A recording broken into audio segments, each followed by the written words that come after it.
The Blackburn School fainting outbreak. Blackburn, England, 1965. A girls' school in Blackburn, England became the center of a disturbing outbreak. Students began reporting dizziness, fainting, nausea, and weakness. Then more girls developed the same symptoms. Before long, the school was dealing with a full-blown medical scare. Ambulances were called. Students were examined. Officials looked for ordinary explanations first. Infection, contaminated food, gas, something environmental, but no clear physical cause was found. The outbreak eventually passed, and the case became one of the better-known examples of what researchers describe as mass psychogenic illness in a school setting. That phrase can sound cold, but what it means is simple. Someone's distress becomes visible, other people begin to fear the same thing is happening to them, and the body starts producing real symptoms in response. No one was faking. That's what makes these cases so unsettling. The Halifax Slasher. Halifax, England. In November 1938, the English town of Halifax became convinced that a violent attacker was stalking its streets. The report started with people claiming they had been attacked by a mysterious man carrying a weapon,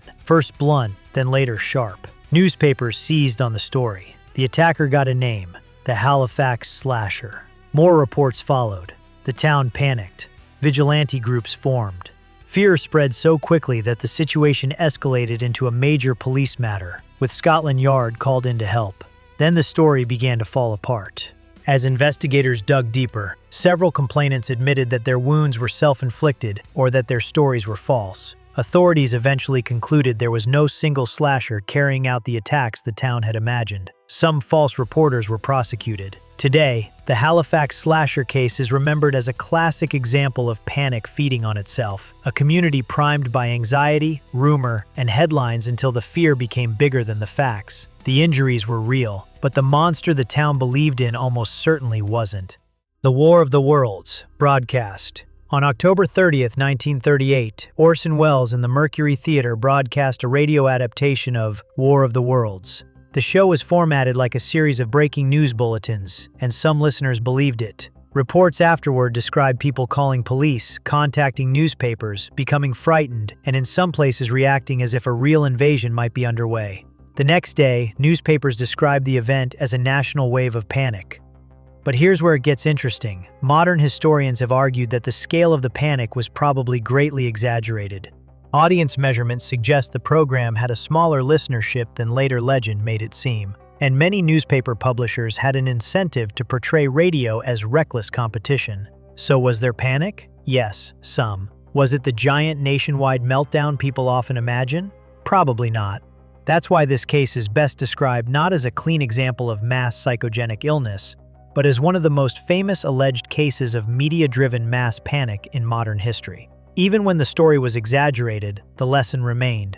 The way information is delivered can shape what people fear, and fear spreads fast. The Leroy twitching outbreak. In late 2011, students in Leroy, New York began developing sudden tics, jerking movements, and involuntary vocal symptoms. At first it seemed isolated, then more students developed similar symptoms. Eventually, about 20 people connected to the community were reported affected. The vast majority of them teenage girls. Parents wanted answers. Doctors investigated. Environmental explanations were discussed publicly, including concerns tied to an old train derailment in the area. But state health officials and several specialists ultimately concluded that the symptoms were most consistent with conversion disorder, a condition in which psychological distress produces real physical symptoms. The case became national news, and because this happened in the age of Facebook, YouTube, and viral clips, some researchers suggested that social media may have helped amplify the outbreak. That's an important distinction. It was not proven that the internet caused the symptoms, but it may have helped spread fear, attention, and symptom awareness faster than older outbreaks ever could.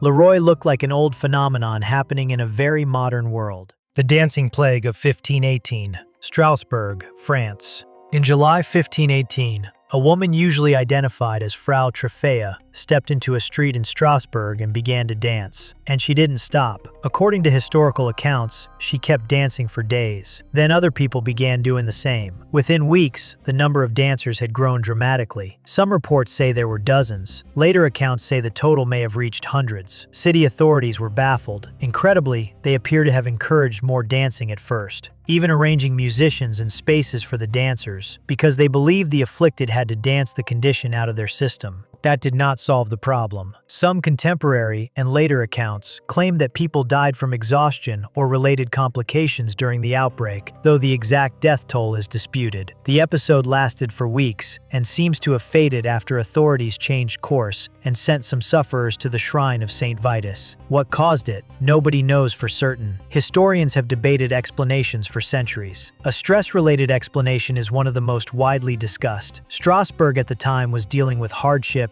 instability, and disease, and in extreme conditions, distress can spread through a community in startling physical ways. Whatever the cause, the event itself is real, and it remains one of history's strangest outbreaks. The Tanganyika laughter epidemic. Kashasha, Tanganyika. On January 30th, 1962, at a mission boarding school in Kashasha in what was then Tanganyika, now part of Tanzania, 3 girls began laughing uncontrollably. At first, it sounded harmless. It wasn't. The laughter spread through the school rapidly. Eventually, 95 of the school's 159 students were reported to be affected. And it wasn't just laughter. Episodes were accompanied by crying, restlessness, fainting, and other symptoms. Some lasted hours. Some reportedly lasted much longer. The school shut down. Then the students went home, and the outbreak spread with them. Cases appeared in nearby villages and schools. In total, the broader episode is often estimated to have affected around 1,000 people, and the disturbances continued in waves for many months, with 14 schools reported closed at one point. Investigators did not find a clear infectious or toxic cause. The case is now widely cited as one of the clearest examples of mass psychogenic illness in modern medical literature. The timing mattered too. Tanganyika had just become independent in late 1961. Students were living through intense social change, strict school conditions, and uncertainty about the future.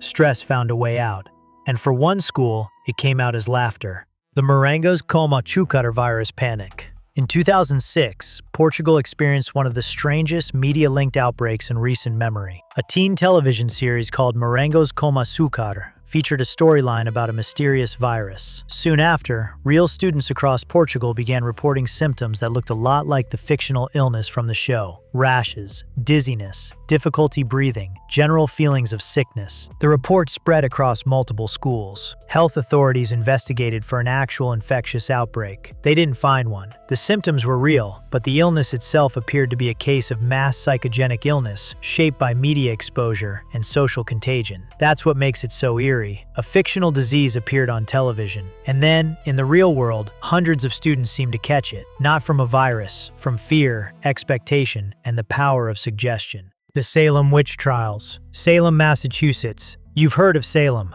but what makes it so disturbing is how fast fear turned into death. In early 1692, young girls in Salem Village, including Betty Paris and Abigail Williams, began having violent fits, screaming, contorting, collapsing, and claiming invisible forces were tormenting them.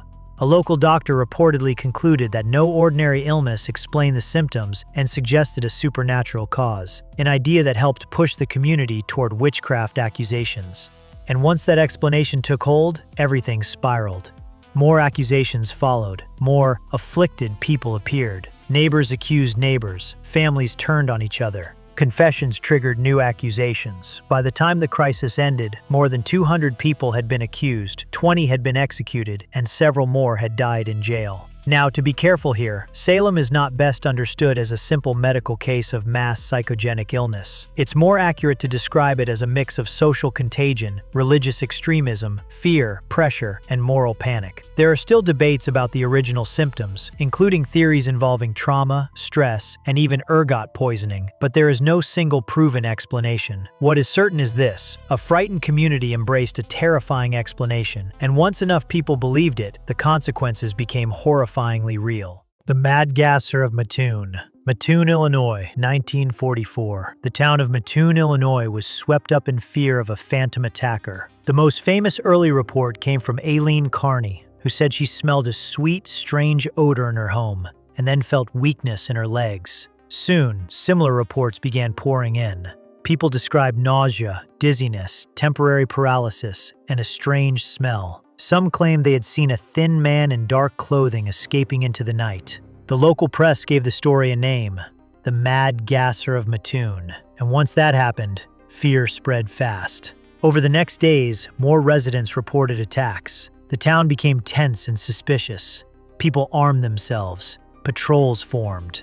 Every unusual smell started to feel sinister, but investigators never conclusively identified a gas attacker. And in 1945, sociologist Donald Johnson published a study arguing that the episode was best understood as a case of mass suggestion and social panic, amplified by wartime anxiety and sensational newspaper coverage. That doesn't mean every person invented what they felt. It means fear may have helped ordinary sensations become terrifying symptoms.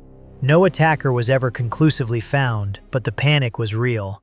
The Coro epidemic, Singapore, 1967. This case needs a respectful explanation. Coro is a culture-linked syndrome in which a person becomes intensely convinced that their genitals are retracting into the body, often with a fear that this will cause death. It has been documented in different places and at different times. In 1967, Singapore experienced one of the best-known Coro outbreaks of the 20th century. A rumor spread that pork from vaccinated pigs could cause the condition. Panic followed. Men rushed to hospitals convinced something catastrophic was happening to their bodies. Some arrived having physically tried to prevent the imagined retraction.